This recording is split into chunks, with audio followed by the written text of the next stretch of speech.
तो साथियों, स्वागत है आपका आज के हमारे एक्सक्लूसिव इंटरव्यू में। आज हमारे साथ हैं डॉक्टर अरुणेश यादव, राष्ट्रीय प्रवक्ता अखिल भारतीय कांग्रेस कमेटी से। सर, मैं आपसे जानना चाहूँगा कि भाजपा ने अपना प्रचार जो है दक्षिण के राज्यों से शुरू कर दिया है। कांग्रेस की क्या रणनीति है कि इंडिया गठबंधन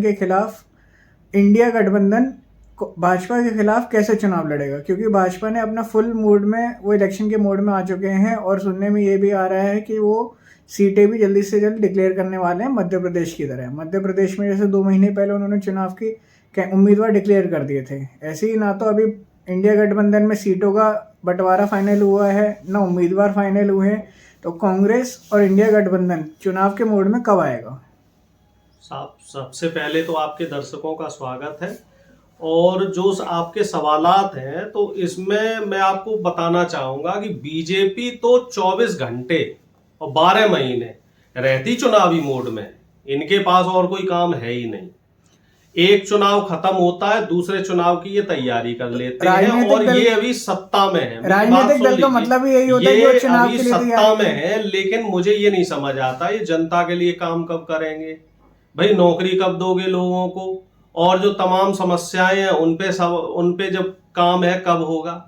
तो बीजेपी के लिए तो कोई नई बात नहीं है। एक चुनाव खत्म हुआ, केंद्र के चुनाव में लग गए, ये अपने हिसाब से डिसाइड कर लेंगे। जब इनकी तैयारी पूरी हो जाएगी तभी ये आचार संहिता लगवा देंगे, क्योंकि इलेक्शन कमीशन को तो इन्होंने पिंजरे के अंदर कैद कर रखा है, तोता बना लिया। रही हमारी इंडिया गठबंधन की बात, तो हमारी देखो बैठक हो चुकी है, सीटें भी लगभग फाइनल हो गई और सीटों पे जो फाइनल डिसीजन है वो इस नए साल में जनवरी में आ जाएगा। और रही तैयारी की बात, तो तैयारियां भी हमारे स्तर से चल रही हैं। भाई देखो, हमारे पास सीमित साधन है, सीमित संसाधन है। राहुल गांधी जी तो हमारे पास कोई सरकारी मशीनरी नहीं है कि जो हमारा प्रचार प्रसार कर सके। बीजेपी तो देश का पैसे से अपना प्रचार कर रही है। राजस्थान और छत्तीसगढ़ में आपकी सरकार थी, तो क्या वहां पे सरकारी अमले का इस्तेमाल नहीं किया था सरकार ने? देखिए, आपको जानकारी होगी कि जो भी चुनाव में जो मशीनरी लगती है वो केंद्र सरकार के अधीन होती है। राज्य सरकार के पास सीमित पावर होती है। तो सीमित पावर के साथ जो प्रचार किया जा सकता था वो हमने किया। और हम कोई ऐसा नहीं है चुनावी पार्टी, हम हमेशा जनता के लिए काम करते रहे हैं। और हमारा ये मानना है कि चुनाव हारना जीतना तो अलग चीज है, हम सिर्फ लोकतंत्र और आम जन की हितों की सुनिश्चिति के लिए काम करेंगे। 1 मिनट और लूंगा। हमने 25 लाख रुपए राइट टू हेल्थ एक्ट की तहत जो है राजस्थान में लोगों को दिए। ओल्ड पेंशन स्कीम का फायदा लोगों को दिया। 450 रुपए का सिलेंडर लोगों को दिया। लेकिन बीजेपी की सरकार आते ही राजस्थान में तीनों स्कीम बंद हो गई। अब जो आपका सवाल आया था अभी बीच में, आपने किया था राहुल गांधी जी की न्याय यात्रा को लेके, तो मैं आपको बताना चाहूंगा कि राहुल गांधी जी की जो न्याय यात्रा है वो निश्चित तौर पे देर तो हो गई है, लेकिन वो एक कहावत है ना, देर आए दुरुस्त आए वाली। तो वो न्याय यात्रा जो है वो एक सामाजिक परिवर्तन के लिए है। एक जो समाज में जो विषमताएं फैल गई हैं, बीजेपी इस समय जो तानाशाही वाला अपना मॉड्यूल पूरे देश में लगाना चाह रही है, तो उस मॉड्यूल के खिलाफ राहुल गांधी जी ये यात्रा निकाल रहे हैं। क्योंकि संसद में नहीं बोलने दिया जा रहा। आप देख रहे हो 143 सांसदों को संसद से बाहर फेंक दिया गया।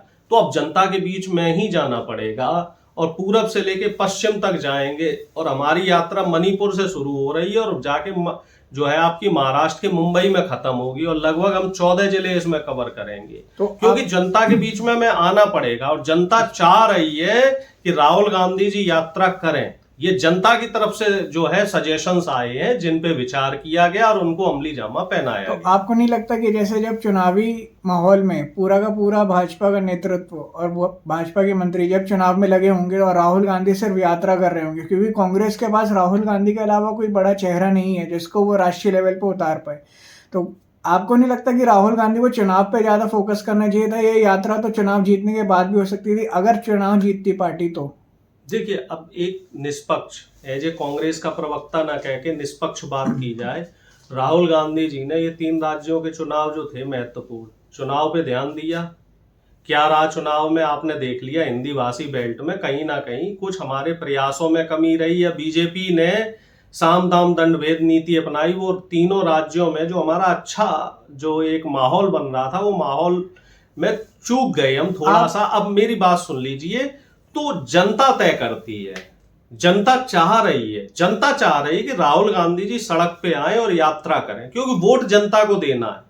और अगर राहुल गांधी जी की यात्रा करने से जनता वोट देना चाहती, क्योंकि राहुल गांधी जी ने जब भारत जोड़ो यात्रा करी थी तो उसके बाद ही हमें 2 राज्यों में जीत मिली, और तेलंगाना में भी जो जीत मिली है वो भारत जोड़ो यात्रा की वजह से ही मिली है। तो मैं ये मान के चलता हूं कि पूरब से पश्चिम में जिन जिन राज्यों में राहुल गांधी जी ने यात्रा नहीं करी थी, उन राज्यों में राहुल गांधी जी का जनता के बीच में डायरेक्ट कनेक्ट करना ज्यादा जरूरी है।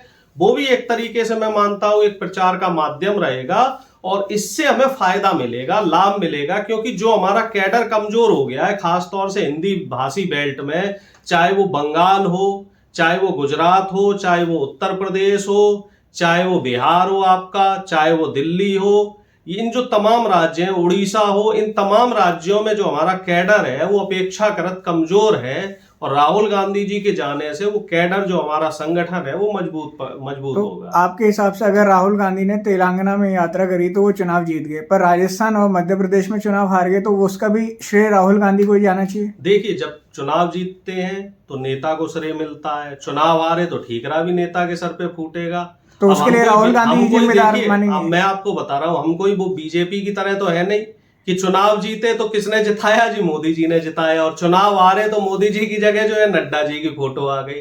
निश्चित तौर पे हम तो अपनी हार स्वीकार कर रहे हैं, लेकिन इसके साथ हम जनता का धन्यवाद भी दे रहे हैं कि जनता ने हमें जो है कहीं एलिमिनेट नहीं किया, 40% से ज्यादा वोट हर जगह दिया। पर आपको नहीं लगता हम उनकी उम्मीदों पे खरे उतरेंगे, और हमें अभी भी जो है हमारा मनोबल नहीं गिरा है यार से, हम अभी भी उनकी बातों पे संघर्ष करते रहेंगे, और जनता के लिए हम बिल्कुल उतर रहे हैं हम जमीन पे। आपको नहीं लगता कि कांग्रेस पार्टी को अपनी रणनीति बदलने की जरूरत है कि कांग्रेस अपने, अब जैसे कांग्रेस है तो चुनावी पार्टी, आंदोलन की पार्टी तो आजादी के समय ही खत्म हो गई थी, ठीक है, आज की डेट में कांग्रेस अगर चुनाव के लिए तैयारी करती है तो कांग्रेस को हमेशा चुनाव के लिए सोचना पड़ेगा।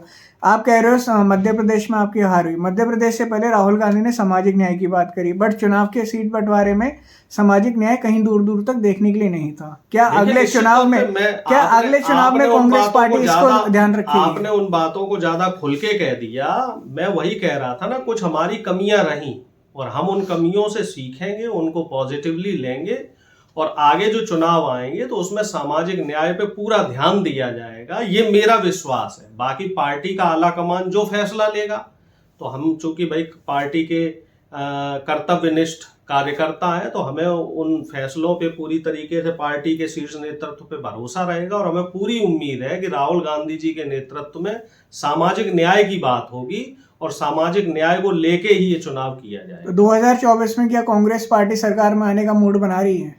देखिए, सरकार में आएंगे या नहीं आएंगे ये बात जनता तय करेगी, लेकिन मैं इतना स्पष्ट कर दूं कि इंडिया जो गठबंधन है हमारा, वो पूरी मजबूती के साथ चुनाव लड़ेगा, और 2024 का इंडिया गठबंधन का जो मुद्दा है वो सामाजिक न्याय ही रहेगा।